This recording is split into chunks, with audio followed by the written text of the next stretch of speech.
Hello बच्चों, कैसे हो? बढ़िया। आप बढ़िया तो मैं भी बढ़िया। तो देखो बच्चों, आज हमें क्या पढ़ाई करनी है। आज है बेटे हमारे पास क्लास 11th का यूनिट नंबर फर्स्ट का वीडियो नंबर फर्स्ट। जी हाँ बच्चों, आज हम स्टार्ट करने जा रहे हैं क्लास 11th का सिलेबस एनसीईआरटी के अनुसार।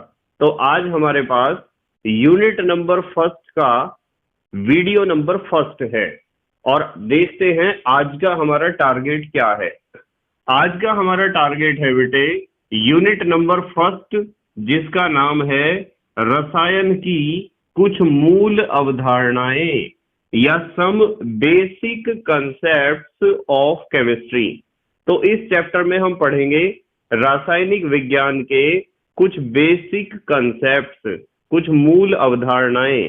और आज के वीडियो में हमारा टारगेट होगा नंबर 1 पर हम पढ़ेंगे रसायन विज्ञान किसे कहते हैं या केमिस्ट्री किसे कहते हैं, क्या मतलब होता है केमिस्ट्री का, और ये केमिस्ट्री शब्द कहाँ से आया है, कहाँ से लिया गया है। ठीक है बेटे। नंबर 2 पे हम डिस्कस करेंगे कि पदार्थ किसे कहते हैं या द्रव्य किसे कहते हैं या मैटर किसे कहते हैं। तो नंबर 2 पे हमें डिस्कस करना है कि पदार्थ का क्या मतलब होता है, किसे कहते हैं पदार्थ। आप पदार्थ भी कह सकते हो, आप द्रव्य भी कह सकते हो, आप मैटर भी कह सकते हो। तो हम बात करेंगे पदार्थ के बारे में। और नंबर 3 पर हम बात करेंगे बेटे पदार्थ का वर्गीकरण या क्लासिफिकेशन ऑफ मैटर के बारे में, कि पदार्थों का वर्गीकरण हम किन किन आधारों पर कर सकते हैं, या फिर द्रव्य का वर्गीकरण हम किन किन आधारों पर कर सकते हैं। उसके बाद हम बात करेंगे बेटे पदार्थ का भौतिक वर्गीकरण या फिजिकल क्लासिफिकेशन ऑफ मैटर। तो आज का हमारा मेन टारगेट रहेगा पदार्थ का भौतिक वर्गीकरण या फिजिकल क्लासिफिकेशन ऑफ मैटर, अर्थात भौतिक अवस्था के आधार पर पदार्थ या द्रव्य कितने प्रकार के होते हैं। ठीक है बेटे। आपको एक बात ध्यान रखनी है कि आपको यूनिट नंबर 1 और यूनिट नंबर 14, यूनिट नंबर 1 से यूनिट नंबर 14 तक सभी यूनिट प्लेलिस्ट में भी मिल जाएंगे और नीचे बेटे डिस्क्रिप्शन में भी मिल जाएंगे, और कुछ समय बाद आई बटन में भी लिंक आ जाएगा, जहां आप यूनिट नंबर 1 से यूनिट नंबर 14 तक के सभी यूनिट्स को पढ़ सकते हो और अपने सुंदर से नोट्स बना सकते हो, जो एग्जाम में आपकी बहुत ज्यादा हेल्प करेंगे। और इसी के साथ एक बात और ध्यान रखनी है कि आपको डिस्क्रिप्शन में पीडीएफ नोट्स का लिंक भी मिल जाएगा, जहां क्लास 11th और क्लास 12th के सभी यूनिट्स आपको धीरे धीरे अवेलेबल हो जाएंगे और वहां से आप पीडीएफ नोट्स डाउनलोड कर सकते हो, जिससे आपको कम समय में अच्छे तरीके से पढ़ाई करने का मौका मिले। ठीक है बेटे। तो चलो बच्चों, जल्दी से आज की पढ़ाई शुरू करते हैं।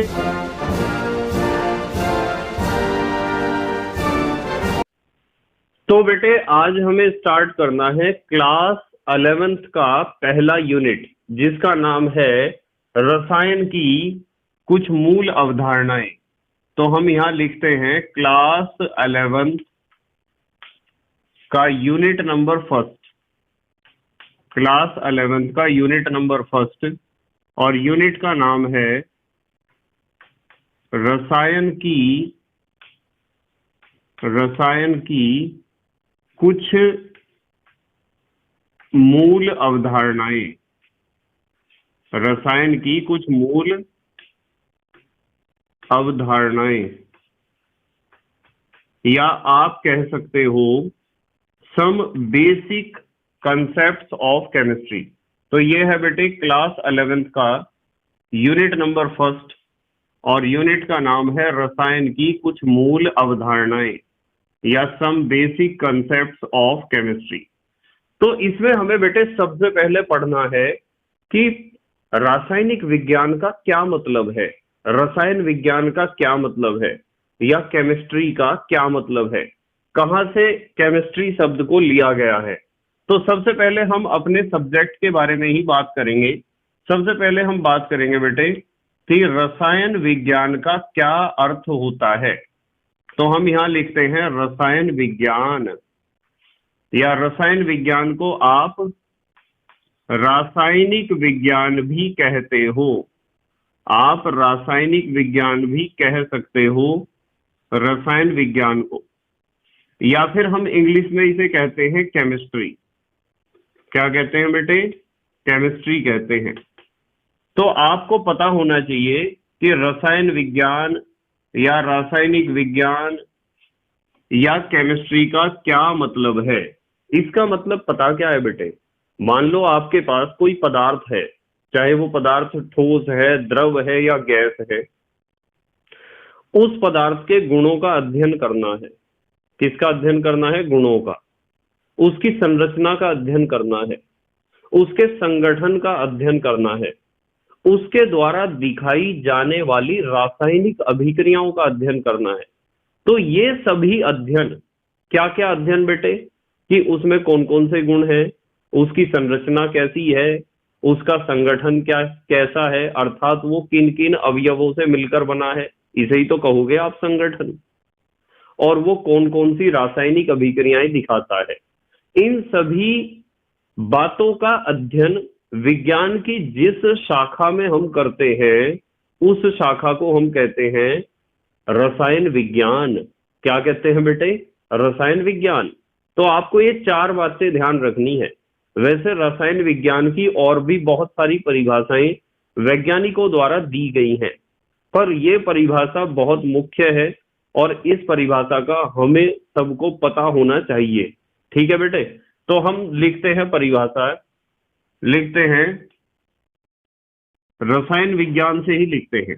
देखो बेटे, रसायन विज्ञान, रसायन विज्ञान कोमा विज्ञान की, रसायन विज्ञान विज्ञान की वह शाखा है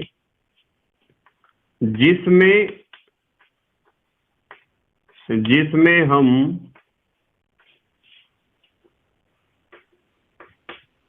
पदार्थ के गुणों, कोई भी पदार्थ है उसके गुणों का अध्ययन करेंगे।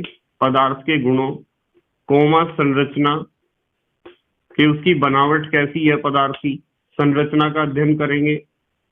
कोमा संगठन कि वो कौन कौन से अवयवों से मिलकर बना है, कौन कौन से घटक उसके अंदर हैं। संगठन एवं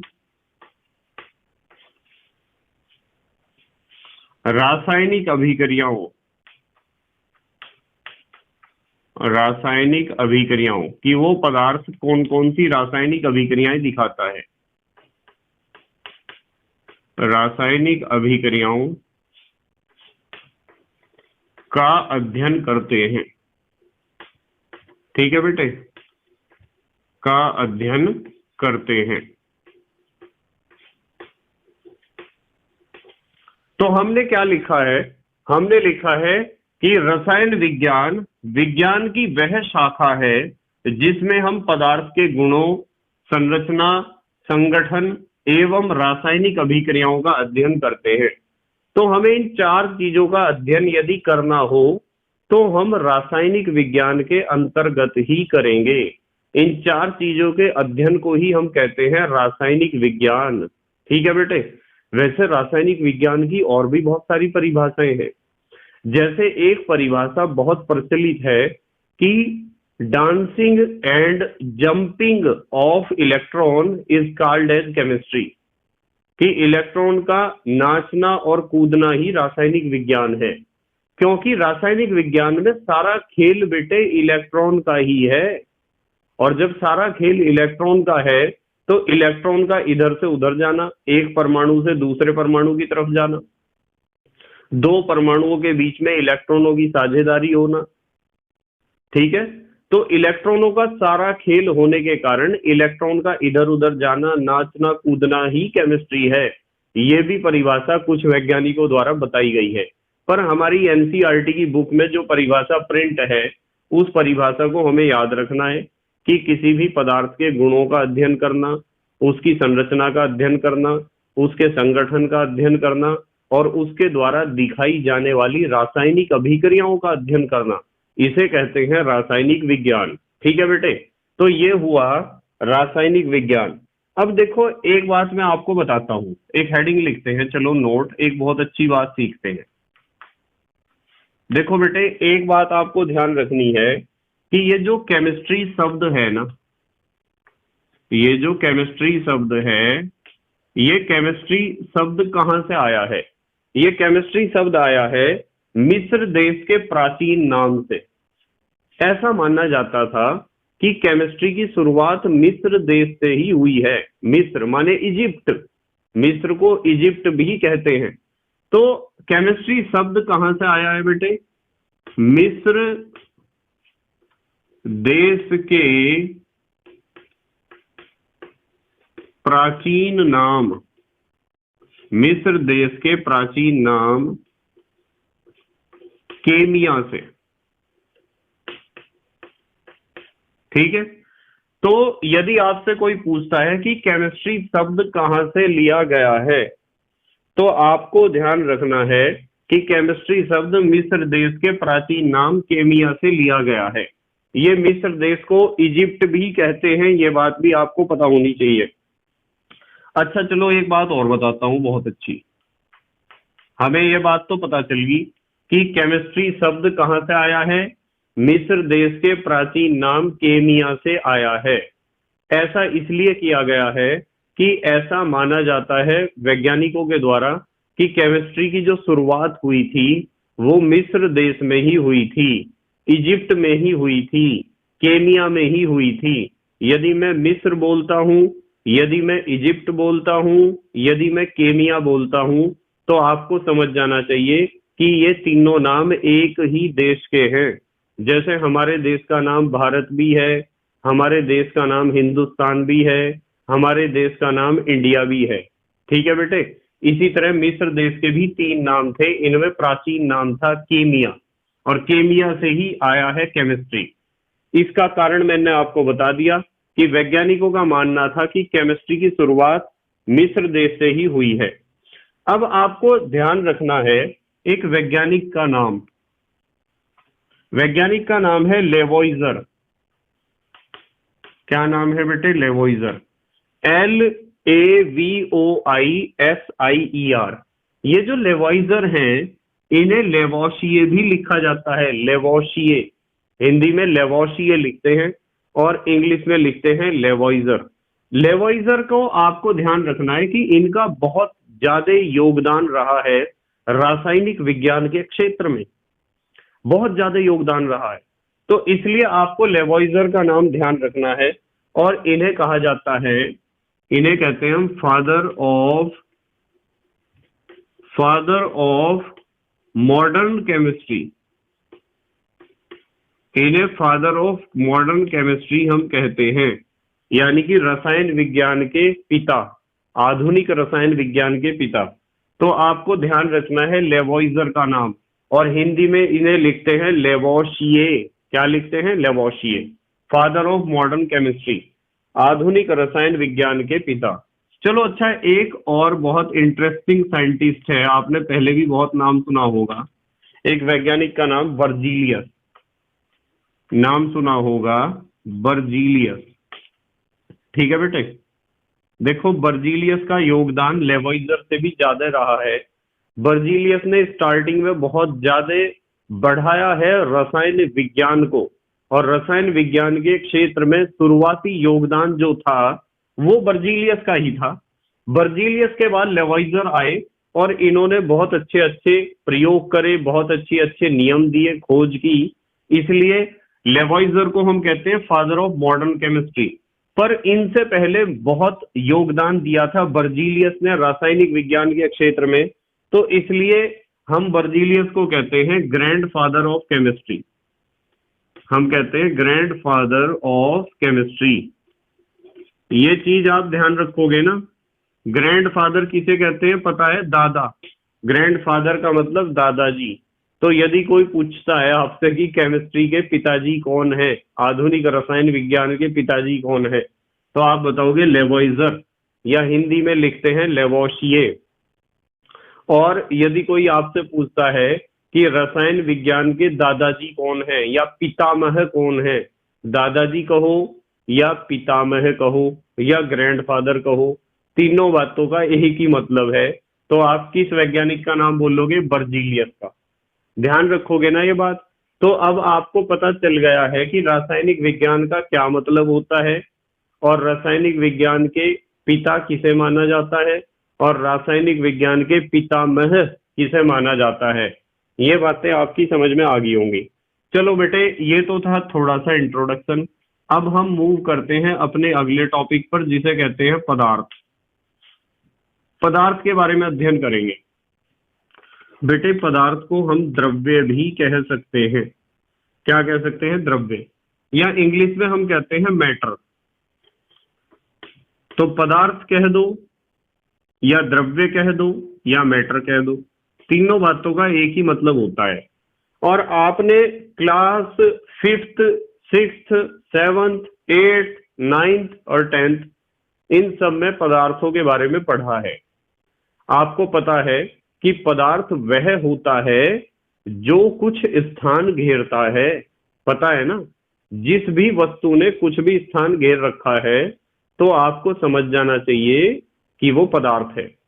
तो ध्यान रखना है कि पदार्थ वह है जो कुछ स्थान घेरता है, और पदार्थ वह है जिसमें कुछ द्रव्यमान होता है। क्या होता है? द्रव्यमान। और पदार्थ वह है जिसका अनुभव हम अपनी इंद्रियों द्वारा कर सकते हैं। इंद्रियां, जिन्हें आप कहते हो ज्ञानेंद्रियां, जैसे आंख, नाक, कान, जीभ, त्वचा, ये 5 ही तो ज्ञानेंद्रियां होती हैं बेटे हमारे अंदर। आंख, नाक, कान, जीभ और त्वचा। तो इन 5 ज्ञानेंद्रियों से जिस भी वस्तु का अनुभव हम कर सकते हैं या करते हैं, वो होता है पदार्थ, वो होता है द्रव्य, वो होता है मैटर। ठीक है बेटे? तो यदि आपसे कोई पूछता है पदार्थ, द्रव्य या मैटर का क्या मतलब है, तो हम लिखते हैं, क्या मतलब है बेटे? पदार्थ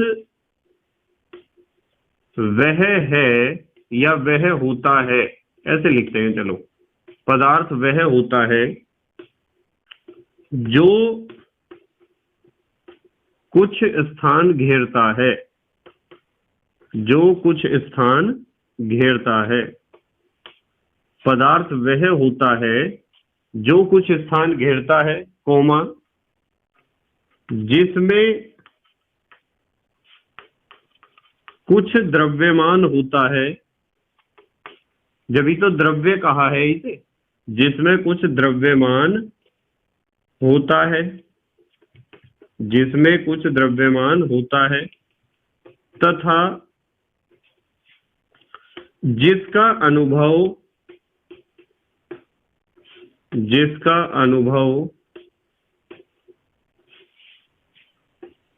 हम अपनी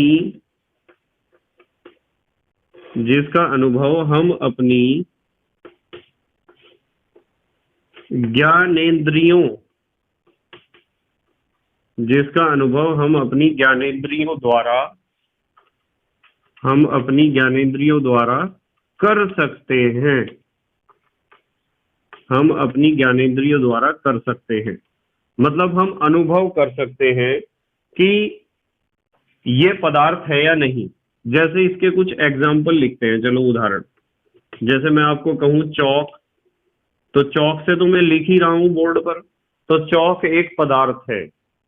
ये कुछ स्थान घेरता है, इसमें कुछ द्रव्यमान भी है, और इसका अनुभव हम अपनी ज्ञानेंद्रियों द्वारा कर पा रहे हैं।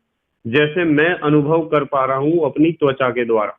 मैं जब इसे पकड़ता हूं तो मैं अपनी त्वचा के द्वारा इसे महसूस करता हूं कि हाँ, मेरे हाथ में चौक है। जब आप बोर्ड पर देखते हो तो आपकी ज्ञानेंद्रिय अर्थात आंख आपको अनुभव कराती है कि सर चौक से बोर्ड पर लिख रहे हैं, चौक के द्वारा बोर्ड पर लिख रहे हैं। तो आपकी आंख से ही तो पता चल रहा है कि मैं चौक से लिख रहा हूं बोर्ड पर। आंख क्या है? ज्ञानेंद्री है। आंख तो ज्ञानेंद्री है बेटे। और यदि आंख ज्ञानेंद्री है और उससे आपको अनुभव हो रहा है चौक का, तो इसका मतलब चौक एक पदार्थ है। चौक स्टिक एक क्या है? पदार्थ है। तो चौक एक पदार्थ है क्योंकि इसमें कुछ द्रव्यमान है, कुछ स्थान घेरता है, और इसका अनुभव हम अपनी ज्ञानेंद्रियों द्वारा कर सकते हैं। ठीक है बेटे। जैसे डस्टर हुआ, डस्टर, डस्टर भी एक पदार्थ है, इसमें भी तीनों गुण हैं। ठीक है। इसके अलावा पानी, पानी भी एक पदार्थ है। कोमा तेल, तेल भी पदार्थ है। कोमा वायु, वायु भी पदार्थ है। ऑक्सीजन भी पदार्थ है। कार्बन डाइऑक्साइड भी पदार्थ है। ये लिख दिया एक्सेट्रा। तो ये सब क्या है बेटे? पदार्थ है। हमें पता होना चाहिए कि पदार्थ वह होता है जो कुछ स्थान घेरता है, जिसमें कुछ द्रव्यमान होता है, तथा जिसका अनुभव हम अपनी ज्ञानेंद्रियों द्वारा कर सकते हैं।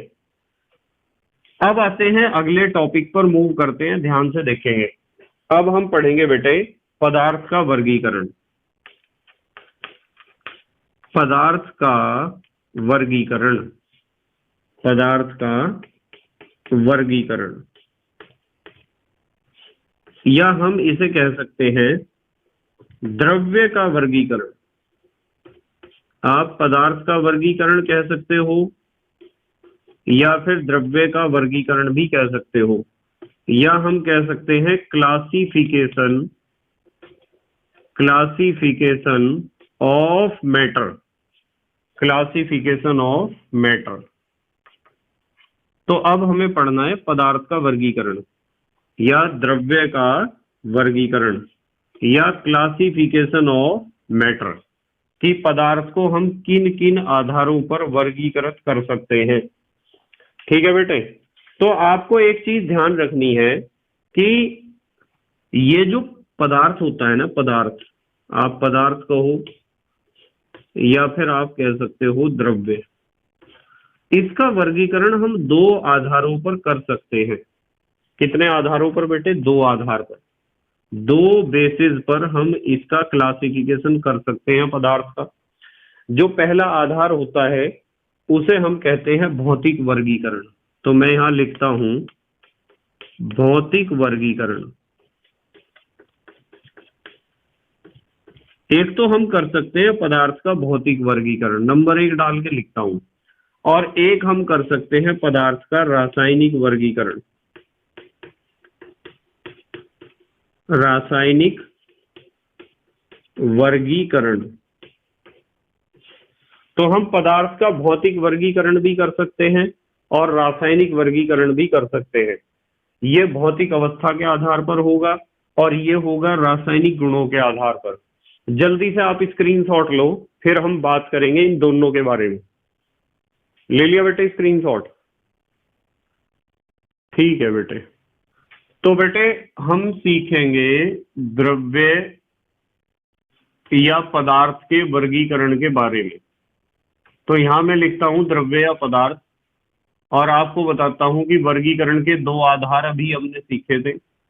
एक तो नंबर 1 पे तो हम पढ़ेंगे पदार्थ का भौतिक वर्गीकरण, कि आप पदार्थ का भौतिक वर्गीकरण कैसे कर सकते हो, या भौतिक वर्गीकरण के आधार पर पदार्थ कितने प्रकार का होता है। और नंबर 2 पर हम सीखेंगे बेटे रासायनिक वर्गीकरण, कि रासायनिक गुणों के आधार पर हम पदार्थ को कितने वर्गों में बांट सकते हैं। तो ये दो प्रकार का वर्गीकरण हमें पढ़ना है, नंबर 1 भौतिक वर्गीकरण और नंबर 2 रासायनिक वर्गीकरण। ध्यान से समझेंगे बेटे। यदि भौतिक वर्गीकरण की बात मैं करूं तो भौतिक वर्गीकरण के आधार पर पदार्थ की 3 अवस्थाएं होती हैं, या पदार्थ 3 प्रकार का होता है। इसमें जो सबसे पहला प्रकार होता है वो होता है ठोस। क्या होता है? ठोस। जैसे मैं आपको कहूं, जैसे लकड़ी क्या होती है? ठोस होती है। नंबर 2 पर होता है द्रव, जैसे पानी। और नंबर 3 गैस। जैसे ऑक्सीजन। तो हमें पता चला है कि भौतिक वर्गीकरण के आधार पर पदार्थों को 3 वर्गों में बांटा गया है, ठोस, द्रव और गैस। ठीक है बेटे। अब आती है बात रासायनिक वर्गीकरण की। यदि हम रासायनिक वर्गीकरण की बात करें तो रासायनिक वर्गीकरण के आधार पर पदार्थों को पुनः 2 भागों में बांटा गया है। रासायनिक वर्गीकरण के आधार पर पदार्थों को पुनः कितने भागों में बांटा गया है बेटे? 2 भागों में। नंबर ए तो होता है शुद्ध पदार्थ। शुद्ध पदार्थ। और बेटे नंबर बी होता है, यहां लिखते हैं नंबर बी होता है मिश्रण या मिक्सचर भी आप इसे कह सकते हो। तो भौतिक वर्गीकरण तो बहुत आसान है। पदार्थ का वर्गीकरण, भौतिक वर्गीकरण और रासायनिक वर्गीकरण। भौतिक वर्गीकरण बहुत आसान है। भौतिक वर्गीकरण के आधार पर पदार्थ 3 प्रकार के होते हैं, ठोस, द्रव और गैस। रासायनिक वर्गीकरण के आधार पर पदार्थ 2 प्रकार के होते हैं, शुद्ध पदार्थ और मिश्रण। ये जो शुद्ध पदार्थ है बेटे, शुद्ध पदार्थ को पुनः 2 भागों में बांटा गया है। शुद्ध पदार्थ को पुनः 2 भागों में बांटा गया है। पहला प्रकार होता है तत्व, यहां लिखते हैं हम नंबर 1 तत्व। यहां तो तत्व के बारे में समझेंगे। और यहां नंबर 2 पे हम लिखते हैं बेटे यौगिक। तो यदि आपसे कोई पूछता है कि शुद्ध पदार्थ कितने प्रकार के होते हैं, तो आपको बता देना चाहिए कि शुद्ध पदार्थ होते हैं 2 प्रकार के, तत्व और यौगिक। अब यदि हम तत्व के बारे में बात करें तो तत्व पुनः 3 प्रकार के होते हैं। नंबर ए धातु, जैसे Fe, लोहा एक धातु है। नंबर बी अधातु, जैसे कार्बन एक अधातु है। नंबर सी उपधातु, जैसे जर्मेनियम एक उपधातु है।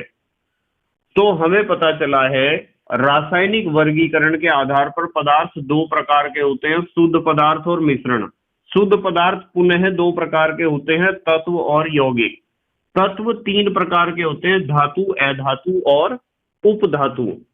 यदि हम यौगिक की बात करें तो यौगिक के बारे में आपको शायद पता होगा कि यौगिक 2 प्रकार के होते हैं। नंबर ए अकार्बनिक यौगिक, अकार्बनिक यौगिक, जैसे NaCl, नमक।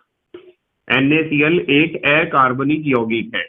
NaCl अकार्बनिक यौगिक क्यों है? क्योंकि इसमें कार्बन नहीं है, इसलिए हम इसे कहेंगे अकार्बनिक यौगिक।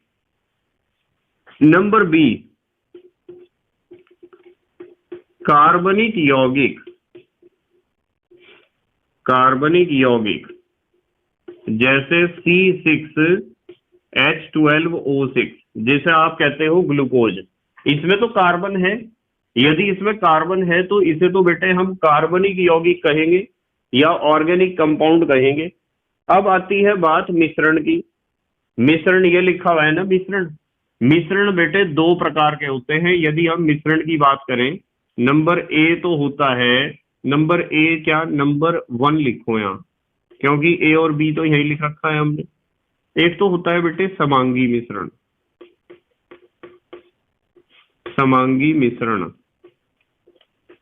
जैसे मैं आपको कहूं समांगी मिश्रण में आपके पास पानी है और पानी में आप घोल दो नमक, तो एक समांगी मिश्रण हमें प्राप्त होगा। इन सारे पॉइंट्स को मैं डिटेल में डिस्कस करूंगा आपके साथ, ठीक है। नंबर 2 पे होता है बेटे विषमांगी मिश्रण। विषमांगी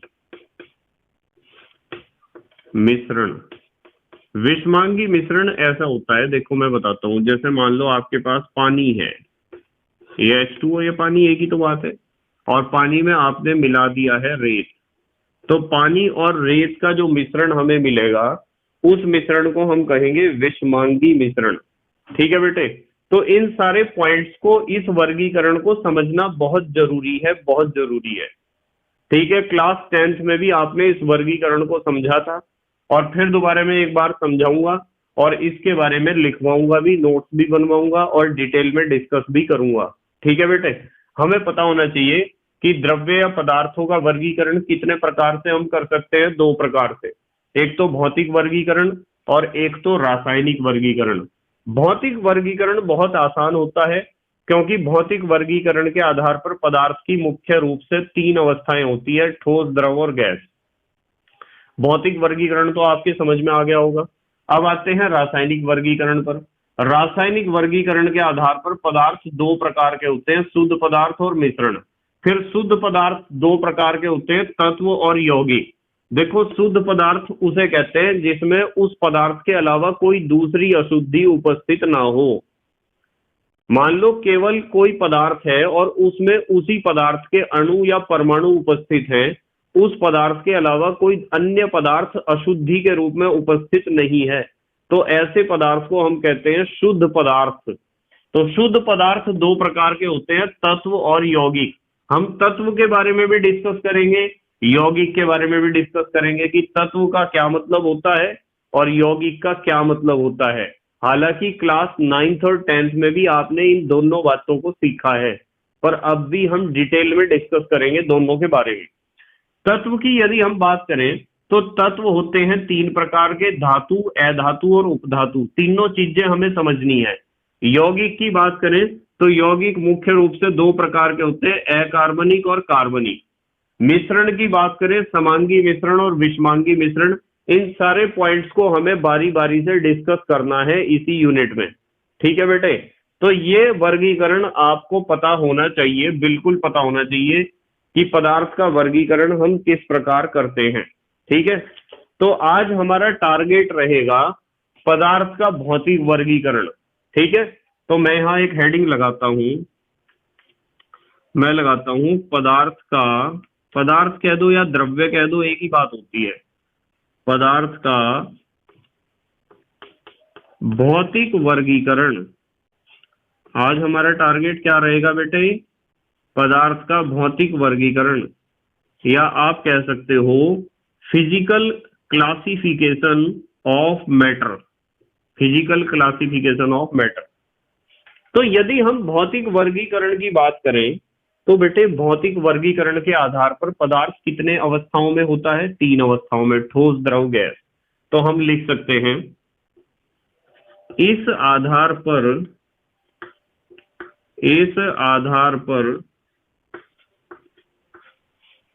पदार्थ तीन अवस्थाओं में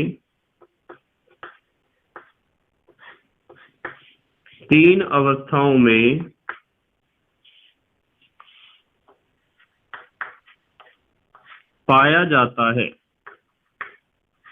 तीन अवस्थाओं में पाया जाता है। यदि हम भौतिक वर्गीकरण की बात करते हैं तो इस आधार पर पदार्थ कितनी अवस्थाओं में पाया जाता है? तीन अवस्थाओं में। नंबर एक, पहली अवस्था को हम कहते हैं ठोस अवस्था। ठीक है, ठोस अवस्था, या ठोस को आप कह सकते हो सॉलिड स्टेट। नंबर दो होती है द्रव अवस्था, या हम इसे कह सकते हैं लिक्विड स्टेट। और नंबर तीन होती है गैस अवस्था, या गैस को तो गैस ही कहते हैं, चाहे हिंदी में कहो या इंग्लिश में कहो। तो पदार्थ की भौतिक वर्गीकरण के आधार पर तीन अवस्थाएं होती हैं, ठोस, द्रव और गैस। अब यदि हम नंबर एक पर ठोस अवस्था के बारे में बात करते हैं ना, यहां हम लिखते हैं ठोस अवस्था। पदार्थ की पहली अवस्था क्या होती है? ठोस अवस्था।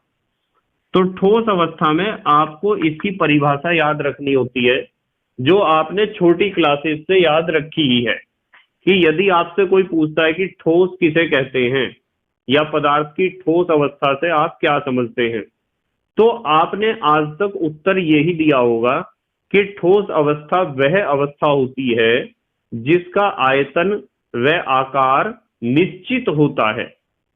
ठोस अवस्था का आयतन व आकार बेटे कभी भी नहीं बदलता है।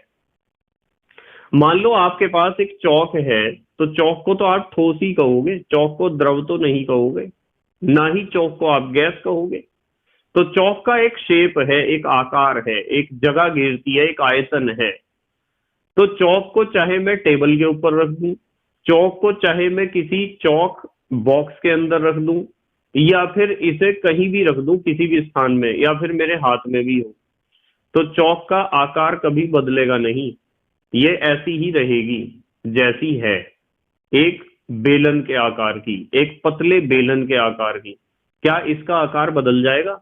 यदि मैंने इसे किसी बॉक्स में रखा तब भी बेलन जैसी ही रहेगी, यदि मैंने इसे टेबल के ऊपर रखा तब भी बेलन जैसी ही रहेगी। तो चौक तो हमेशा अपने आकार को बनाए रखेगी, चाहे आप उसे किसी भी बर्तन में रख दो। इसका मतलब इसका आकार नहीं बदलता है, इसकी आकृति नहीं बदलती है, अर्थात यह ठोस है। और इसका आयतन भी नहीं बदलता है।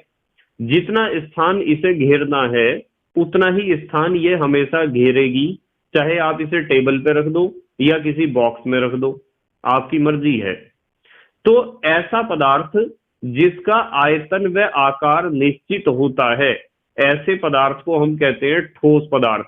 जैसे एक ईंट है, ईंट का जितना स्थान वो घेरती है उसे ही तो उसका आयतन आप कहते हो। मान लो आपसे कोई पूछता है कि आयतन किसे कहते हैं, तो आप यदि उत्तर देते हो कि आयतन बराबर लंबाई गुना चौड़ाई गुना ऊंचाई, इसे कहते हैं आयतन। आप यदि उत्तर देते हो कि आयतन का मतलब होता है 4/3 पाई r क्यूब, आप कहते हो कि आयतन का मतलब होता है भुजा की घात 3, तो आप यदि आयतन प्रश्न पूछने पर आयतन के बहुत सारे सूत्र बताते हो, तो आप आयतन निकालने के सूत्र ही तो बता रहे हो। क्या आप आयतन की परिभाषा बता रहे हो? परिभाषा क्या होती है आयतन की? आपको पता होना चाहिए कि आयतन की परिभाषा क्या होती है। बेटे, आयतन का मतलब होता है कोई वस्तु जितना स्थान घेरती है उसे कहते हैं आयतन। कोई वस्तु जितना स्थान घेरती है उसे कहते हैं आयतन। तो चौक जितना स्थान घेरती है उतना ही तो स्थान घेरेगी, चाहे किसी भी बर्तन में इसे रख दो। एक ईंट जितना स्थान घेरती है उतना ही तो स्थान घेरेगी, उसे किसी भी स्थान पे आप रख दो। यानी आयतन निश्चित होता है, चौक का भी और ईंट का भी।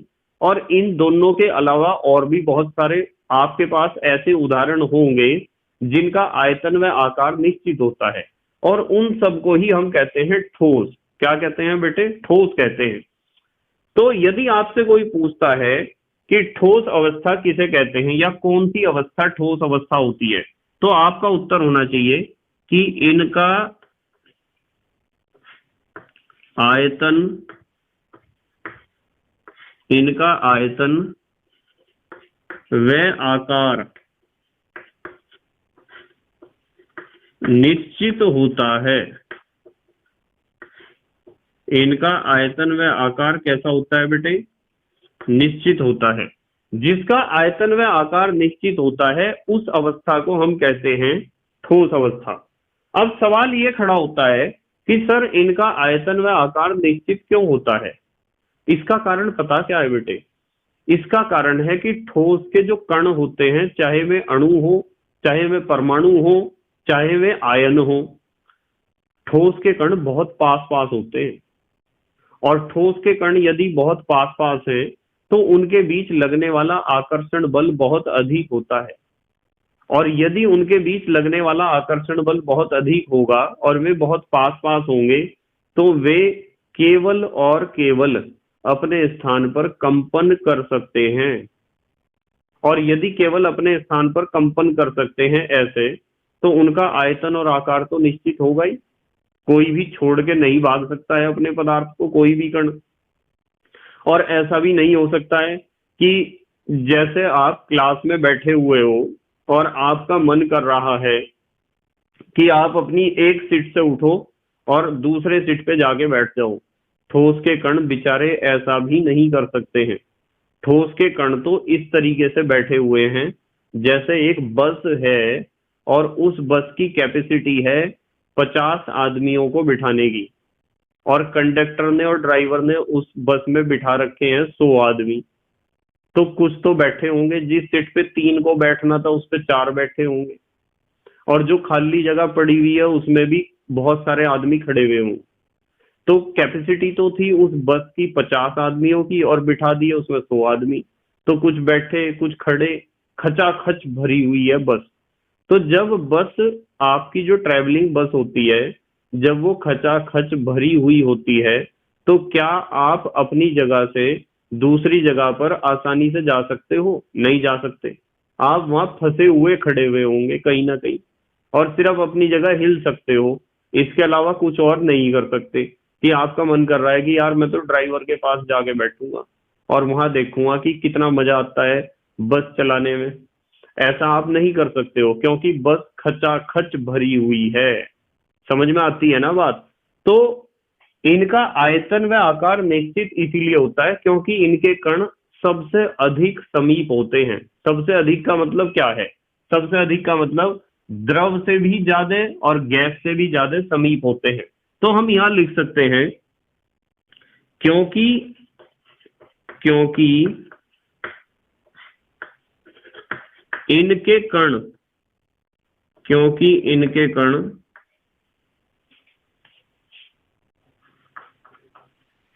बहुत समीप होते हैं। बहुत समीप यानी बहुत पास पास। ऐसे भी लिख सकते हो आप कि इनके कण बहुत अधिक पास पास होते हैं। तो जब इनके कण बहुत पास पास होते हैं, तो ये कण केवल कंपन कर सकते हैं। अतः इनके कण इनके कण केवल क्या कर सकते हैं बेटे? इनके कण केवल कंपन कर सकते हैं, यानी अपने स्थान पर थोड़ा बहुता हिल सकते हैं। अपने स्थान को छोड़ नहीं सकते हैं बिल्कुल भी, और सीमा से बाहर नहीं निकल सकते हैं बिल्कुल भी। ठीक है। और जब कण पास पास होते हैं ना, तो उनके बीच लगने वाला आकर्षण बल भी बहुत अधिक होता है। इनके कणों के बीच इनके कणों के बीच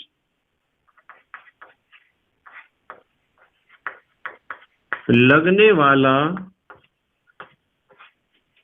आकर्षण बल इनके कणों के बीच लगने वाला आकर्षण बल बहुत अधिक होता है। आकर्षण बल बहुत अधिक होगा, जभी तो एक दूसरे को पकड़ के रखेंगे, और जब एक दूसरे को पकड़ के रखेंगे तभी तो इनका आयतन और आकार निश्चित है। बहुत मजबूती से पकड़ के रखेंगे। और एग्जाम्पल तो आप बता ही सकते हो, जैसे लकड़ी, बर्फ, ईंट हो गया। ईंट भी समझाया था, यहां लिख देते हैं एग्जाम्पल। जैसे लकड़ी एक ठोस पदार्थ है, और बर्फ भी, और ईंट भी।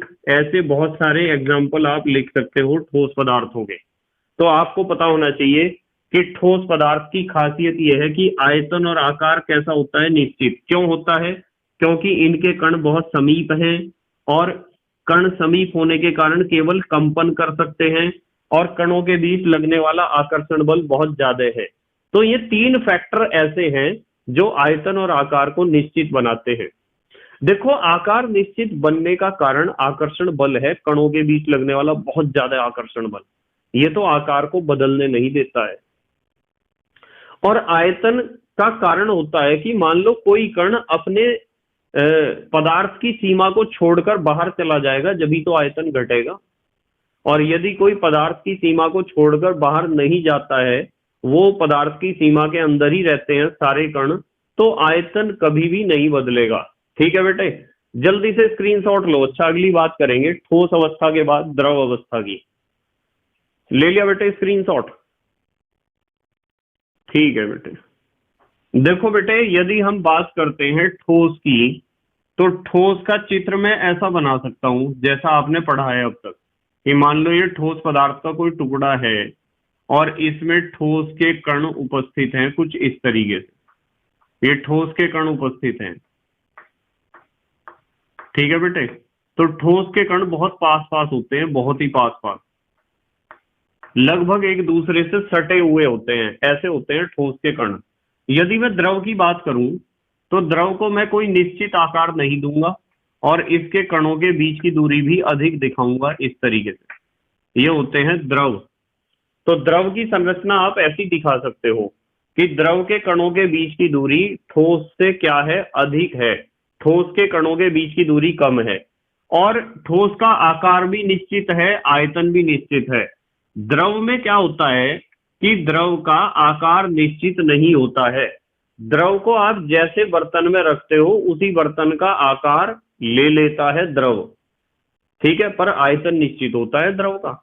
ये जो सीमा बनी हुई है, इस सीमा, इस बाउंड्री से कोई भी कण बाहर नहीं निकलेगा, रहेगा तो बाउंड्री के अंदर ही। यदि इसमें से 2-4 कण चाहते हैं कि हम इधर को बाहर निकल जाएं, तो जितना बाहर निकलने का प्रयास करेंगे कण, द्रव अपनी सीमा उतनी ही आगे की ओर बढ़ा लेगा। जैसे एक गिलास पानी यदि फर्श पर गिर जाता है तो फर्श पर गिरने के बाद पानी के बहुत सारे कण ऐसा सोचते हैं कि हम द्रव की सीमा से बाहर निकलकर दिखाएंगे, पर जैसे ही कण द्रव की सीमा पर प्रहार करते हैं बाहर निकलने के लिए, द्रव की सीमा उतनी ही आगे की ओर बढ़ती रहती है और द्रव के कणों को, अर्थात जल के कणों को बाहर नहीं निकलने देती है। ठीक है बेटे, तो हमें पता होना चाहिए कि द्रव के कण थोड़ा दूर दूर होते हैं। यहाँ कण पास पास हैं, यहाँ दूर दूर हैं। यहाँ आकर्षण बल ज्यादा है, यहाँ द्रव के कणों के बीच लगने वाला आकर्षण बल कम है। यहाँ कंपन गति होगी, अपने स्थान पर हिलेगा केवल ठोस का कण, और द्रव का कण ऐसा है कि यहां से यहां जाना चाहे तो जा सकता है, कहीं भी जा सकता है, कहीं भी। पर बेटे एक शर्त है, द्रव का कण द्रव की सीमा से बाहर नहीं निकल सकता है। यदि वो कण या बहुत सारे कण द्रव की सीमा से बाहर निकल जाएंगे तो आयतन घट जाएगा द्रव का। क्या घट जाएगा? आयतन। और द्रव का आयतन तो बेटे निश्चित होता है, वो तो घटता बढ़ता नहीं है। अगली बात, यदि हम गैस की बात करें तो गैस का चित्र कुछ ऐसा बनाऊंगा मैं कि उसमें कोई सीमा ही नहीं बनाऊंगा, कोई बाउंड्री ही नहीं बनाऊंगा। तो गैस का आयतन व आकार दोनों ही क्या होते हैं? अनिश्चित होते हैं। तो हमने पढ़ी थी अभी तक ठोस अवस्था, और अब आते हैं हम नंबर 2 पर। नंबर 2 यहां लिखते हैं, नंबर 2। अब हम पढ़ेंगे बेटे द्रव अवस्था के बारे में। द्रव अवस्था, या आप कह सकते हो लिक्विड स्टेट। तो यदि आपसे कोई पूछता है कि द्रव अवस्था किसे कहते हैं, तो आपको बता देना चाहिए कि इनका आयतन तो निश्चित होता है परंतु आकार अनिश्चित होता है। तो हम यहां लिखेंगे कि इनका आयतन, द्रव की खासियत यह है कि इनका आयतन निश्चित, इनका आयतन निश्चित परंतु आकार, परंतु आकार अनिश्चित होता है। आकार अनिश्चित होता है। अब देखो एक बात सीखते हैं, यहां लिखते हैं क्योंकि। देखो एक बात बताता हूं आपको कि आयतन निश्चित होता है, इस बात को सिद्ध करेंगे। आप 1 लीटर दूध लेकर आए, लीटर, 1 लीटर, लीटर तो बेटे आयतन का ही तो मात्रक है।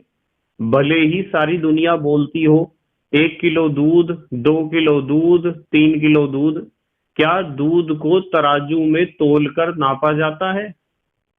दूध को तो कभी भी तराजू में तोलकर नहीं नापते हैं। फिर भी सारी दुनिया कहती है 1 किलो दूध, 2 किलो दूध, 3 किलो दूध। दूध को तो हमेशा एक बर्तन से नापते हैं जिसे कहते हैं लीटर, या आधा लीटर का बर्तन होता है, या 1 पाव का बर्तन होता है जिसे आप पाव लीटर कह सकते हो।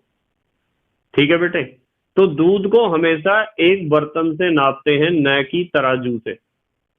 तो यदि आप 1 लीटर दूध लेकर आए हो, उस 1 लीटर दूध को मान लो आप पॉलीथीन में लेकर आए हो, तो वो 1 लीटर ही तो है।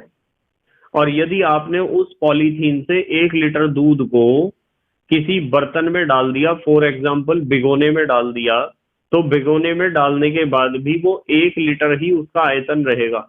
ऐसा बिल्कुल नहीं होगा कि दूध लेकर आए थे आप 1 लीटर और भिगोने में डालते ही वो हो गया है 1.5 लीटर, या फिर कुछ घट गया है उसका आयतन। बेटे उसका आयतन हमेशा 1 लीटर ही रहेगा। यदि आप उस दूध को भिगोने में गर्म करने के बाद एक बड़े से बर्तन, फॉर एग्जाम्पल जग में डाल दोगे, तो जग में भी उसका आयतन 1 लीटर ही रहेगा। इसका मतलब यह है कि दूध यदि विभिन्न बर्तनों में, अलग अलग प्रकार के बर्तनों में परिवर्तित किया जा रहा है, कभी इस बर्तन में डाला जा रहा है, कभी उस बर्तन में डाला जा रहा है, कभी पतले बर्तन में डाला जा रहा है, कभी मोटे बर्तन में डाला जा रहा है, परंतु 1 लीटर दूध का आयतन हमेशा 1 लीटर ही रहेगा। इसे कहते हैं आयतन निश्चित होना। क्या होना? आयतन निश्चित। तो दूध का आयतन कभी भी नहीं बदलता है। यहां केवल दूध के आयतन की बात नहीं है, अपितु हर एक द्रव की बात है। द्रव की खासियत यह होती है कि इनका आयतन निश्चित होता है, आयतन कभी नहीं बदलता है, चाहे कैसे भी बर्तन में आप रख लो। पर यदि हम बात करें आकार की, आकार होता है इनका अनिश्चित।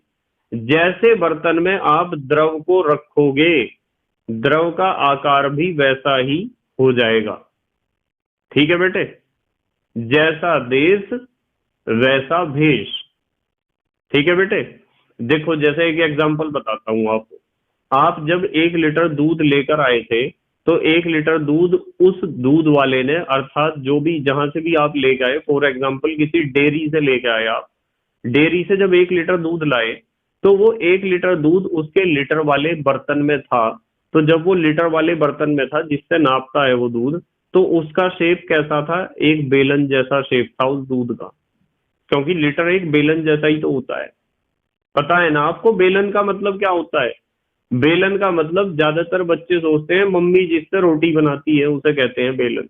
हाँ, वो भी एक बेलन है, पर मेरा चौक भी एक बेलन है, और दूध का वो लीटर वाला बर्तन भी एक बेलन है। ठीक है? वो बेलनाकार है। बेलन ऐसा ही तो होता है, आपने पढ़ा है ना क्लास 10th में और क्लास 9th में और क्लास 6, 7, 8 में आपने मेंसुरेशन पढ़ी है। मेंसुरेशन में ऐसी आकृति पढ़ी है, इसे कहते हैं बेलन। और ऐसी आकृति वाली बहुत सारी वस्तुएं दैनिक जीवन में उपयोग हम करते हैं, और उन सभी वस्तुओं को हम बेलन कह सकते हैं। क्या कह सकते हैं बेटे? बेलन। तो हमारा दूध का बर्तन भी क्या है? एक बेलन है। तो जब दूध उस लीटर वाले बर्तन में था, तो दूध का आकार कैसा था? बर्तन जैसा था, यानी बेलनाकार। जब उस दूध को एक पॉलीथीन में डाल दिया गया है, 1 लीटर दूध को, तो अब पॉलीथीन में डालने के बाद उसका आकार क्या अब भी बेलनाकार है? पॉलीथीन में डालने के बाद तो उसका आकार पॉलीथीन जैसा हो जाएगा, जैसा पॉलीथीन का शेप है ऐसा हो जाएगा। तो बताओ आकार बदला है या नहीं बदला है? आयतन तो 1 लीटर ही है अब भी, पर उसका आकार तो बदल गया है। और यदि उस पॉलीथीन से मैं दूध को घर लाके भिगोने में डाल दूं, तो वो भिगोने जैसा ही आकार ले लेगा। यदि मैं उसे जग में डाल दूं, तो जग जैसा ही आकार ले लेगा। और यदि उस 1 लीटर दूध को आप किसी बॉटल में डाल दो, तो वो 1 लीटर दूध बॉटल जैसा ही आकार ले लेगा। इसका मतलब यह है कि द्रव की खासियत यह होती है कि जैसा बर्तन होता है वैसा ही आकार ले लेता है द्रव। इसलिए हम कहते हैं द्रव का आकार कैसा होता है? अनिश्चित। कैसा होता है बेटे? अनिश्चित होता है। अब इसका कारण पता क्या है? इसका कारण यह है कि इसके जो कणों के बीच की दूरी है वो ठोस से अधिक होती है, और बीच की दूरी अधिक है तो ये स्वतंत्र रूप से गति कर सकते हैं, पर सीमा के अंदर। गतिशील है, सीमा के अंदर है। तो हम लिखेंगे क्योंकि इनके कणों के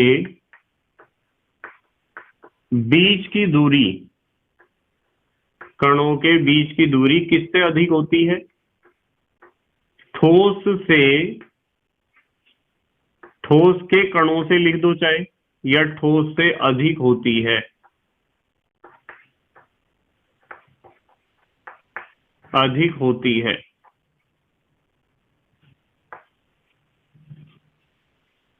इनके कण, इनके कण द्रव की सीमा के अंदर, द्रव की सीमा के अंदर, इनके कण द्रव की सीमा के अंदर, यानी सीमा से बाहर नहीं निकल सकते। यदि सीमा से बाहर निकल जाते फिर तो बेटे आयतन भी बदलता, पर आयतन तो इनका नहीं बदलता है, आकार बदलता है। इनके कण द्रव की सीमा के अंदर स्वतंत्र गति कर सकते हैं या गति करते हैं।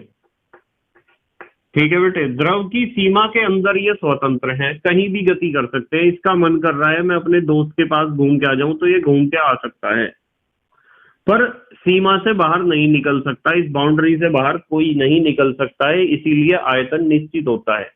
यदि कोई सीमा से बाहर निकल गया फिर तो आयतन घट ही जाएगा। ठीक है बेटे, आयतन इसलिए निश्चित होता है। तो गति कर सकते हैं द्रव की सीमा के अंदर कहीं भी। ठीक है बेटे, और एक बात और बताता हूं, क्योंकि इनके बीच की दूरी अधिक है इसलिए इनके बीच लगने वाला आकर्षण बल कम होता है ठोस के मुकाबले। तो हम लिख सकते हैं इनके कणों के बीच, इनके कणों के बीच लगने वाला आकर्षण बल, कणों के बीच लगने वाला आकर्षण बल, कणों के बीच लगने वाला आकर्षण बल ठोस से, यानी ठोस के कणों के बीच लगने वाले बल से, ठोस से कम होता है। तो यही तीन फैक्टर हैं, यही तीन कारण हैं जिसके कारण आयतन तो है निश्चित पर आकार है अनिश्चित। कौन से तीन कारण? एक तो कणों के बीच की दूरी, और एक गति, और एक कणों के बीच लगने वाला आकर्षण बल।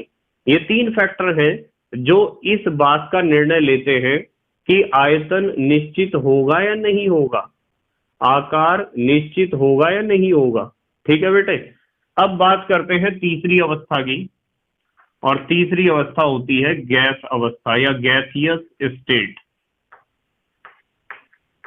तो गैस अवस्था का तो आपको पता ही है, गैस अवस्था का आपको पता है कि इनका आयतन व आकार दोनों ही अनिश्चित होते हैं, ना तो आयतन निश्चित है और ना तो आकार निश्चित है। कैसे? अभी मैं समझाऊंगा। देखो, इनका आयतन व आकार, इनका आयतन व आकार दोनों ही क्या होते हैं बेटे? दोनों ही अनिश्चित, दोनों ही अनिश्चित होते हैं। देखो, दोनों ही अनिश्चित क्यों होते हैं? लिखते हैं क्योंकि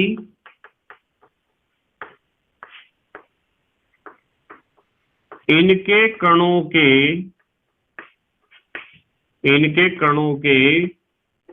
बीच की दूरी, इनके कणों के बीच की दूरी सबसे अधिक होती है। कणों के बीच की दूरी क्या होती है? सबसे अधिक, सबसे अधिक होती है। पहली बात, फुल स्टॉप।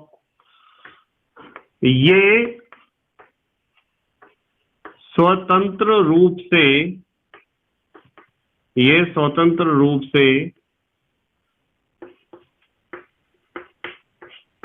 कहीं भी गति कर सकते हैं, यानी इनकी कोई सीमा भी नहीं होती है, कोई बाउंड्री भी नहीं होती है कि बाउंड्री से बाहर निकलना है या नहीं। देखो यहाँ तो मैंने बाउंड्री बनाई है, यहाँ भी बाउंड्री बनाई है। क्या मैंने गैस में बाउंड्री बनाई है? नहीं बनाई है, क्योंकि गैस की कोई बाउंड्री, कोई सीमा, कोई लिमिट होती ही नहीं है। तो हमने लिखा है ये स्वतंत्र रूप से कहीं भी गति कर सकते हैं, कोई लिमिट नहीं है, कोई सीमा भी नहीं है। ठीक है बेटे। और एक बात आपको ये ध्यान रखनी है कि इनके बीच, इनके कणों के बीच, ऐसे लिखते हैं, इनके कणों के बीच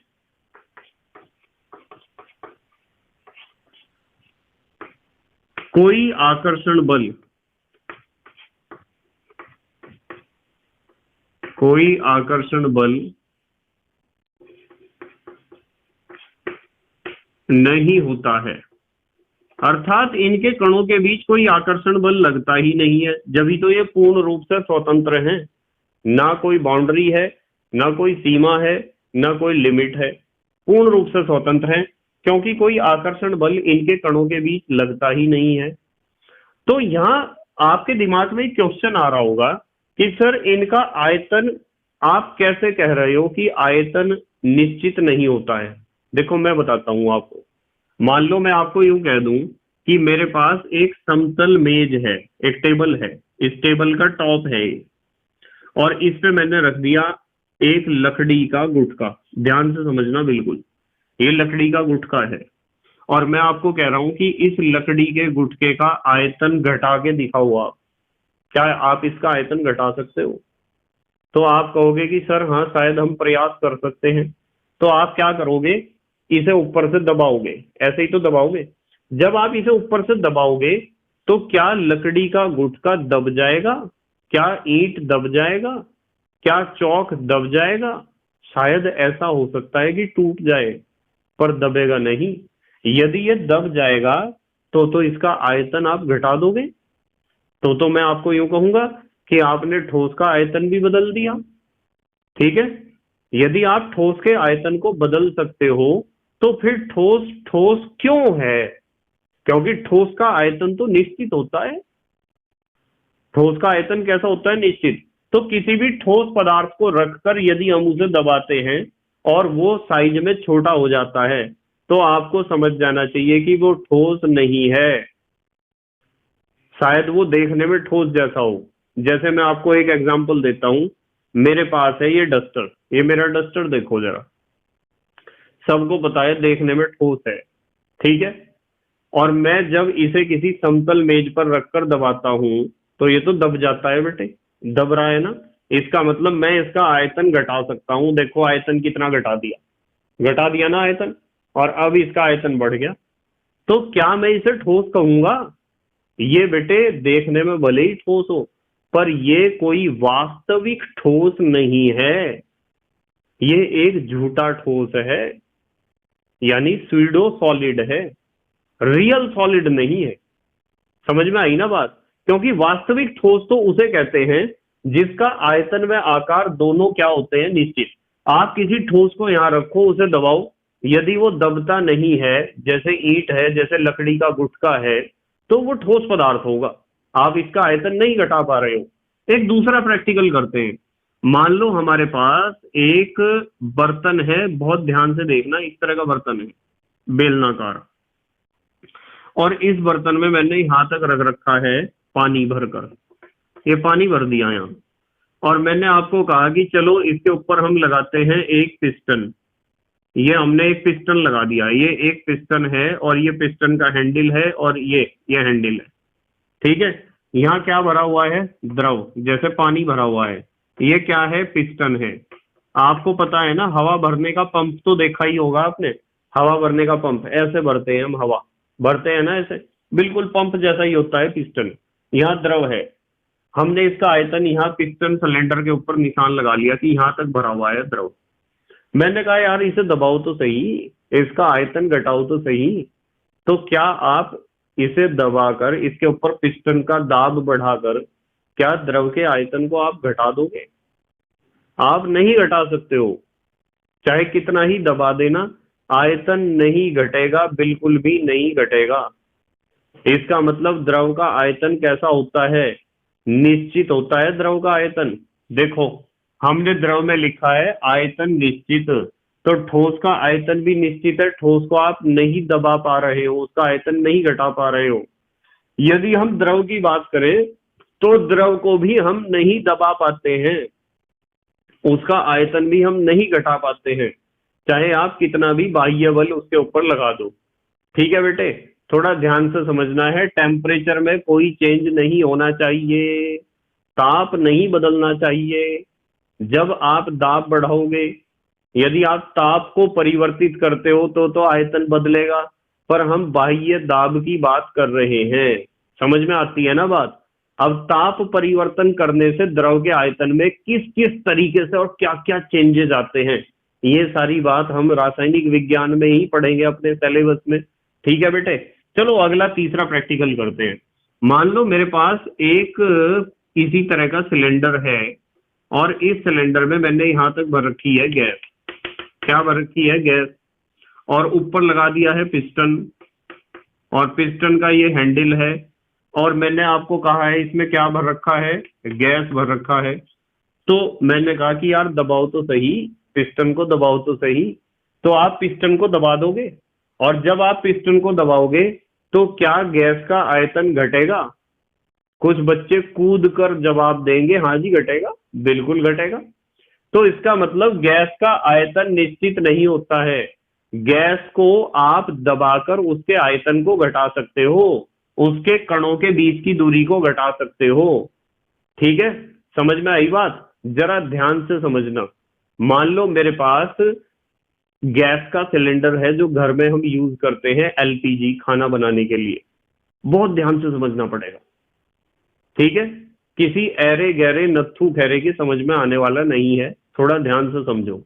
मान लो हमारे पास जो गैस का सिलेंडर है उसमें हमने जब उसे खरीदा है तो उसमें मान लो 16 लीटर गैस है। तो ये गैस का सिलेंडर है, इस तरह का होता है गैस का सिलेंडर, और इसमें कितनी गैस है? 16 लीटर इसमें गैस है। कितनी गैस है बेटे? 16 लीटर। तो यदि इसमें 16 लीटर गैस है तो क्या 16 लीटर गैस इस पूरे सिलेंडर में नहीं आ रही होगी? पूरे सिलेंडर में ये गैस भरी हुई है, ठीक है? जब पूरा एक इसका वजन हमने नाप लिया, मान लो 16 किलो वजन है इसका, मान लो हमने वजन नाप लिया, इसका वजन 16 किलो है गैस का, सिलेंडर को घटा के। अब हमने क्या करा कि हमने इसे 15 दिन यूज करा तो गैस तो घटी गई है। 15 दिन हमने यूज किया है, गैस की मात्रा घटी है, पर फिर भी जितनी भी गैस बची हुई है वो भी तो पूरा जगह ही घेर रही है। पहले 16 लीटर गैस ने इतनी जगह घेरी थी, 16 किलो गैस ने इतनी जगह घेरी थी। अब गैस घट गई है मात्रा में, फिर भी तो वो पूरा सिलेंडर ही घेर रही है। गैस यदि कितने भी घटा दोगे, घेरेगी तो पूरे सिलेंडर को ही। इसका मतलब यह है कि पहले 16 किलो गैस उतना आयतन दिखा रही थी, अब 5 किलो गैस भी उतना ही आयतन दिखा रही है, फिर उसमें 2 किलो बचेगी वो भी उतना ही आयतन दिखाएगी, फिर उसमें 1 किलो बचेगी वो भी उतना ही आयतन दिखाएगी। इसका मतलब यह है कि मात्रा और आयतन इनका आपस में कोई संबंध नहीं होता है गैस के केस में। ठीक है, समझ में आई ना बात? यदि आपके पास मान लो आपका गैस का सिलेंडर है और उसमें 500 ml गैस है तो बहुत ज्यादा, मान लो 500 ml गैस इतनी जगह घेर दी है सिलेंडर के अंदर। जब आपका सिलेंडर लीक होगा तो 500 ml सिलेंडर से बाहर निकलने के बाद भी क्या इतनी जगह घेरेगी? गैस तो वो उतनी ही है, मात्रा तो उतनी ही है उसकी, पर वही गैस फैल जाएगी बाहर निकलते ही। वही गैस के कुछ लाख अणु जो इतनी जगह घेर रहे थे, इतना आयतन था, वही गैस के कुछ अणु जो इतना आयतन घेर रहे थे सिलेंडर के अंदर, बाहर निकलकर तो अपार आयतन घेरेंगे, यानी आयतन बढ़ जाएगा। ठीक है, समझ में आई बात? तो हम कह सकते हैं इन प्रयोगों के आधार पर कि गैस का आयतन निश्चित नहीं होता है। गैस का आयतन निश्चित नहीं होता है, वो जितनी जगह उसे मिलती है उतने ज्यादा पैर पसार लेती है। ठीक है, आपने कहावत सुनी होगी, उतने पैर पसारिए जितनी चादर होए, और गैस को जहां मिली जगह वहीं उसने अपने पैर पसार लिए और आयतन बढ़ा लिया। बहुत सारी गैस छोटे से आयतन के बर्तन में भी आ जाती है, और बहुत थोड़ी गैस बहुत बड़े कमरे में भी आ जाती है। ठीक है, तो हमें पता होना चाहिए आयतन निश्चित नहीं होता है। दूसरी बात है आकार। भाई आकार की यदि हम बात करें तो जब इसकी बिचारी की गैस की कोई सीमा ही नहीं है, तो सीमा नहीं है तो आकार इसका निश्चित कैसे होगा? आयतन तो होगी बात, चलो आयतन की बात तो हमने बताई कि जब इसकी लिमिट नहीं है, कोई सीमा नहीं है, तो आयतन बदल सकता है, ये भी एक कारण हो सकता है। और आकार का कारण यह है बदलने का कि कणों के बीच आकर्षण बल कम है, कण बहुत दूर दूर है। जैसे बर्तन में आप गैस को रखोगे, गैस वैसा ही आकार ले लेगी। यदि आपका सिलेंडर बेलनाकार है तो गैस बेलनाकार हो जाएगी। यदि इस कमरे में गैस लीक हुई है तो पूरे कमरे में फैलकर एक घन के आकार की या घनाभ के आकार की हो जाएगी, क्योंकि हमारा कमरा भी घन या घनाभ के आकार का ही होता है। तो जैसा बर्तन होगा गैस वैसा ही आकार ले लेगी।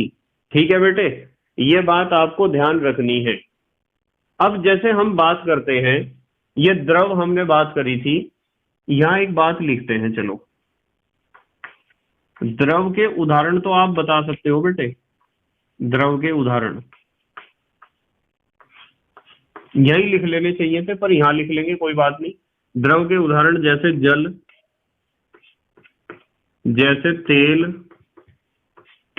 जैसे दूध, जैसे पेट्रोल, ये सब किसके उदाहरण हैं? द्रव के उदाहरण हैं। ठीक है बेटे, और यदि हम बात करते हैं गैस के उदाहरण की, गैस के उदाहरण, तो गैस के उदाहरण तो आप बता सकते हो, जैसे वायु, कई सारी गैसों का मिश्रण है, जैसे ऑक्सीजन, जैसे हाइड्रोजन, जैसे कार्बन डाइऑक्साइड, ये सब उदाहरण हैं गैस के। तो हमें ठोस, द्रव और गैस की ये बेसिक बातें पता होनी चाहिए। ठीक है बेटे। अच्छा, आपको एक बहुत अच्छी बात बताता हूं, चलो यहाँ एक हेडिंग लिखते हैं, नोट। एक बहुत अच्छी बात करते हैं बेटे। हमें एक बात पता चली है आज, वैसे तो आपने पहले से भी पढ़ रखी थी, हमें पता चला है कि पदार्थ की मुख्य रूप से 3 अवस्थाएं होती हैं, ठोस, द्रव, गैस। पर आपको ध्यान रखनी है कि पदार्थ की 2 अन्य अवस्थाओं की खोज की गई है। पदार्थ की 2 नई अवस्थाओं की खोज वैज्ञानिकों द्वारा की गई है, जिनमें से एक खासियत इनके अंदर होती है जो सामान्य ताप पर नहीं मिलती। सामान्य ताप पर नहीं मिलती। ये जो 2 नई अवस्थाओं की खोज वैज्ञानिकों द्वारा की गई है, ये 2 अवस्थाएं सामान्य ताप पर देखने को नहीं मिलती हैं। ठीक है, कोई आपसे पूछता है पदार्थ की कितनी अवस्थाएं होती हैं, आप बताते हो 3 अवस्था, ठोस, द्रव, गैस। पर अब आपको बतानी है 5 अवस्था। 5 अवस्था में से 3 तो होगी ठोस, द्रव, गैस, और एक नई अवस्था की खोज हुई है जिसे कहते हैं प्लाज्मा। क्या कहते हैं? प्लाज्मा। तो प्लाज्मा चौथी अवस्था है पदार्थ की। और एक अवस्था की खोज हुई है Bose Einstein, Bose Einstein condensate.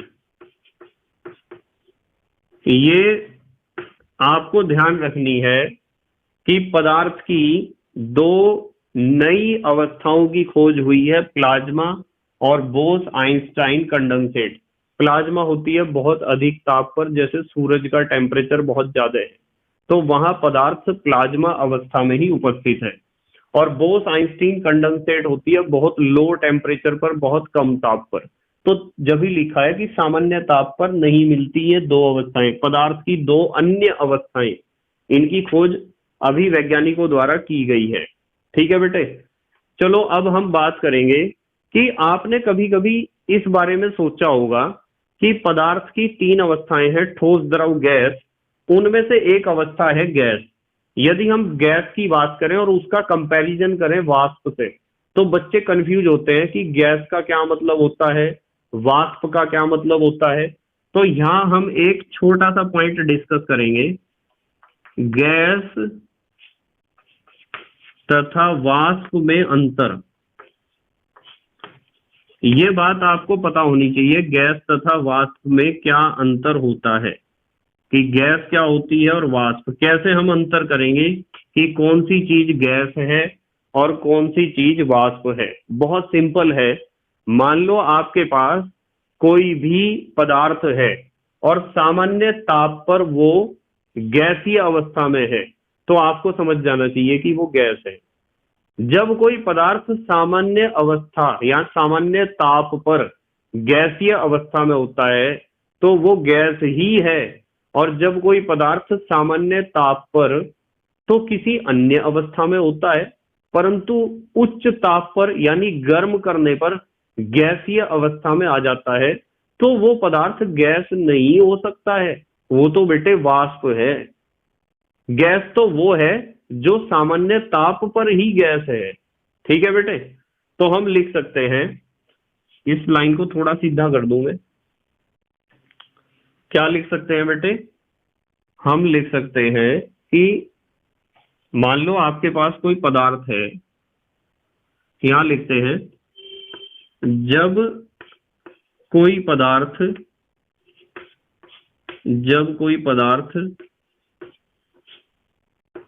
सामान्य ताप पर, जब कोई पदार्थ सामान्य ताप पर गैसीय अवस्था में, सामान्य ताप पर गैसीय अवस्था में पाया जाता है,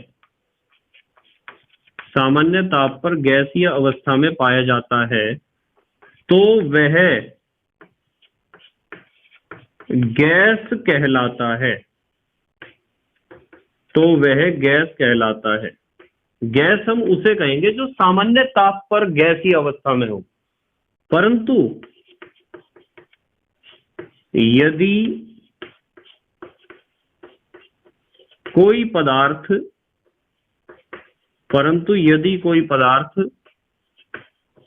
सामान्य ताप पर तो किसी अन्य अवस्था में होता है, सामान्य ताप पर तो किसी अन्य अवस्था में होता है,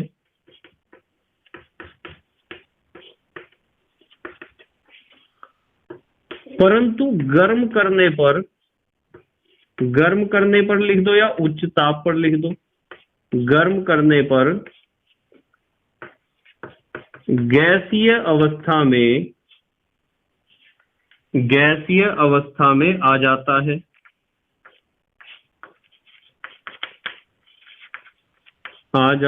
या बदल जाता है।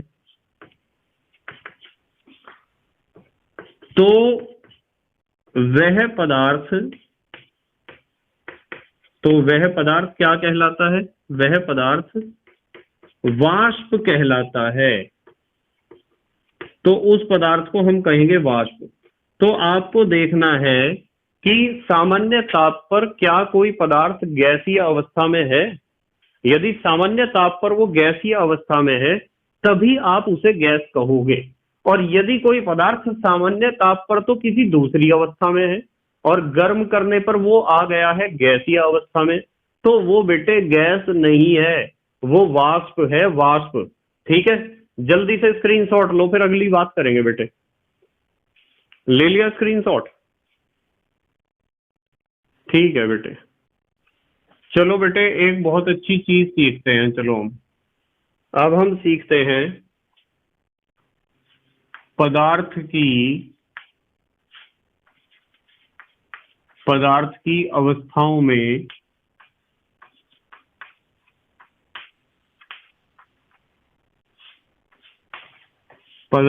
अवस्थाओं में अंतः परिवर्तन। बहुत अच्छा क्वेश्चन है, पदार्थ की अवस्थाओं में अंतः परिवर्तन। ये जो पदार्थ की मुख्य रूप से तीन अवस्थाएं होती है ना, ठोस, द्रव और गैस, इन अवस्थाओं में आपस में किस प्रकार हम परिवर्तन कर सकते हैं। ठीक है बेटे, कैसे कर सकते हैं और उन परिवर्तनों को किस किस नाम से पुकारा जाता है। आपको पता है कि पदार्थ की मुख्य रूप से 3 अवस्थाएं होती हैं। वैसे तो अभी आपने सीख लिया कि 2 नई अवस्थाओं की भी खोज हुई है, प्लाज्मा और बोस आइंस्टीन कंडेंसेट। तो कुल मिलाकर पदार्थ की अवस्थाएं हो चुकी हैं 5। पर सामान्य ताप पर तो बेटे 3 अवस्थाएं ही पाई जाती हैं। पृथ्वी पर तो 3 अवस्थाएं ही पाई जाती हैं। तो एक तो होती है ठोस अवस्था और एक होती है द्रव अवस्था, यहां लिखता हूं मैं द्रव अवस्था, और एक होती है बेटे गैस अवस्था। तो पदार्थ मुख्य रूप से 3 अवस्थाओं में पाया जाता है यदि हम सामान्य ताप की बात करते हैं। तो यदि आप किसी ठोस पदार्थ को गर्म करते हो ना, मान लो आपके पास कोई ठोस पदार्थ है, आपने उसे गर्म कर दिया, तो ठोस पदार्थ को गर्म करने से वो पिघल जाएगा और पिघल कर किस में बदल जाएगा, द्रव में। किस में बदल जाएगा, द्रव में। और इस घटना को हम कहते हैं गलन। क्या कहते हैं, गलन। इस घटना को हम गलन कहते हैं। और जिस ताप पर कोई ठोस पदार्थ द्रव अवस्था में बदल जाता है या द्रव पदार्थ में बदल जाता है, उस ताप को हम कहते हैं गलनांक। क्या कहते हैं बेटे, गलनांक। आप याद रख सकते हो गलनांक को भी। ये क्रिया है गलन की, और इस ताप को, जिस ताप पर कोई ठोस पदार्थ द्रव में गलना प्रारंभ कर देता है, उस ताप को हम कहते हैं उस ठोस का गलनांक। अब यदि मैं आपको कहूं कि मान लो आपके पास ठोस था, गर्म करा आपने उसे, गर्म करा और गर्म करने से वो कन्वर्ट हो गया किसमें, द्रव में। यदि आप द्रव को गर्म करोगे तो द्रव को गर्म करने पर पक्की बात है कि वो द्रव अवस्था किसमें बदल जाएगी, गैस अवस्था में। तो द्रव को गर्म करने पर हमें गैस प्राप्त होती है, जिसे आप वाष्प भी कह सकते हो। और इस घटना का नाम क्या होता है, बताओ। इस घटना का नाम क्या होता है, इस घटना का नाम होता है, यहां लिखता हूं मैं, वाष्पन।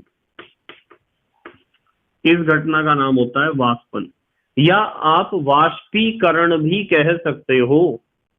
वाष्पीकरण कहो या वाष्पन कहो, वेपोराइजेशन कहो, बात तो एक ही है। और बेटे ध्यान ये रखना है कि वह ताप, जिस ताप पर कोई द्रव गैस में कन्वर्ट होना शुरू कर देता है, उस ताप को हम कहते हैं क्वथनांक। क्वथनांक कह सकते हो आप।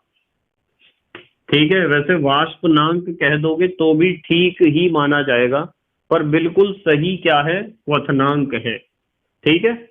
अच्छा एक बात बताता हूं, क्वथनांक को आप वाष्पनांक कहो जब भी ठीक ही रहेगा, पर सबसे सही क्वथनांक है।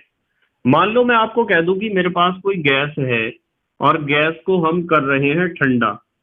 गैस को क्या कर रहे हैं, ठंडा। इधर को लगाऊंगा ना तीर का निशान। गैस को ठंडा करोगे तो द्रव बनेगा, और गैस को ठंडा करने पर द्रव बनता है। इस घटना को हम कहते हैं संघनन।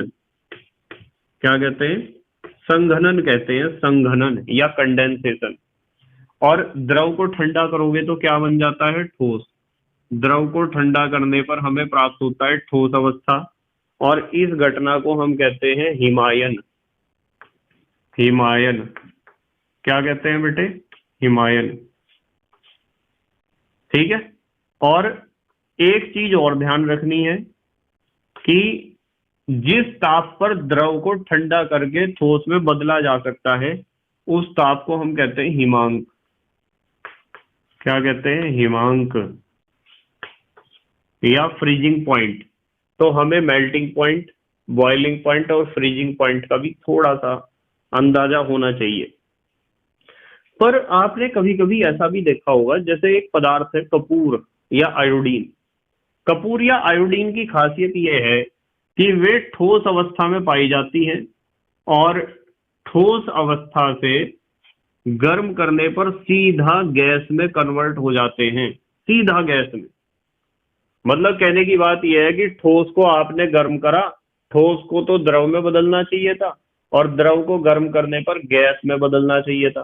पर कपूर और आयोडीन ऐसे हैं कि ठोस अवस्था में पाए जाते हैं, और जब हम उन्हें गर्म करते हैं तो वो द्रव में ना बदलकर सीधे गैस में बदल जाते हैं। तो इस घटना को हम कहते हैं ऊर्ध्वपातन। क्या कहते हैं बेटे? ऊर्ध्वपातन। यहां लिखता हूं ऊर्ध्वपातन। इस घटना को क्या कहते हैं? हम ऊर्ध्वपातन कहते हैं। यह होता है ऊर्ध्वपातन, या इंग्लिश में इसे कहते हैं सब्लिमेशन।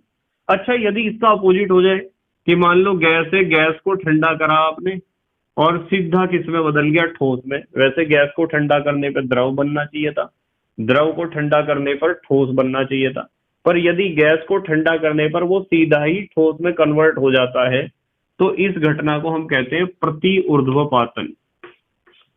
प्रति ऊर्ध्वपातन या एंटी सब्लिमेशन। तो ये होता है प्रति ऊर्ध्वपातन। तो ये चीजें हमें पता होनी चाहिए। ये कुल मिलाकर कितने प्रोसेस हैं? ये कुल मिलाकर है 6 प्रोसेस। कितने हैं? 6। किस तरह? सबसे पहला प्रोसेस क्या है बताओ? सबसे पहला प्रोसेस है ठोस बदलता है किसमें? ठोस बदलता है द्रव में। पहला तो ये हो गया। दूसरा, द्रव बदल सकता है किसमें? ठोस में। 2 प्रोसेस तो ये हुए, देखो, ठोस द्रव में और द्रव ठोस में। तीसरा प्रोसेस, द्रव बदल सकता है किसमें? द्रव बदल सकता है गैस में। और चौथा प्रोसेस, गैस बदल सकता है किसमें? द्रव में। तो 4 तो ये हुए बेटे, चारों के नाम आपको बता दिए गए हैं। और 5वां हुआ कि ठोस बदल सकता है सीधा कौन सी अवस्था में? गैस अवस्था में। और छठा प्रोसेस बताया कि गैसीय अवस्था भी सीधी बदल सकती है ठोस अवस्था में, यानी ऊर्ध्वपातन और प्रति ऊर्ध्वपातन। ठीक है। ठोस का द्रव में बदलना, ठोस का द्रव में बदलना गलन, द्रव का ठोस में बदलना हिमायन। हिमायन शब्द आया हिम से, हिम माने बर्फ, हिम माने क्या होता है? बर्फ। द्रव बदल सकता है गैस में, वाष्पन, और गैस बदल सकता है द्रव में, संघनन। ठोस बदल सकता है गैस में, ऊर्ध्वपातन, और गैस सीधा बदल सकता है ठोस में, प्रति ऊर्ध्वपातन। इन सभी प्रोसेस का आपको नाम पता होना चाहिए। ठीक है बेटे।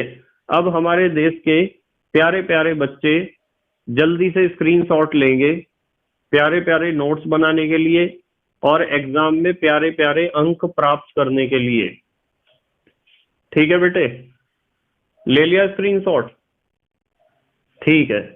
तो बेटे आपको एक बात ध्यान रखनी है कि आपको डिस्क्रिप्शन में पीडीएफ नोट्स का लिंक भी मिल जाएगा।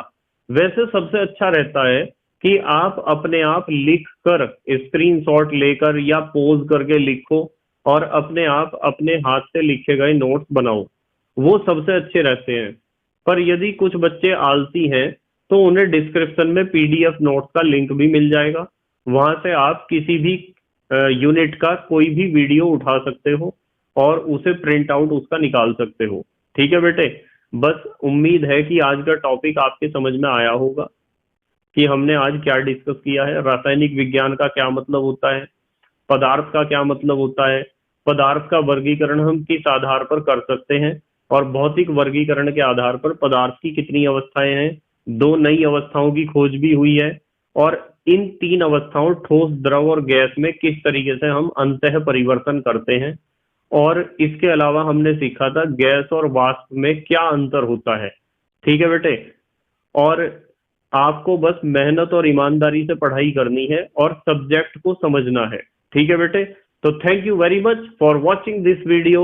Okay, bye.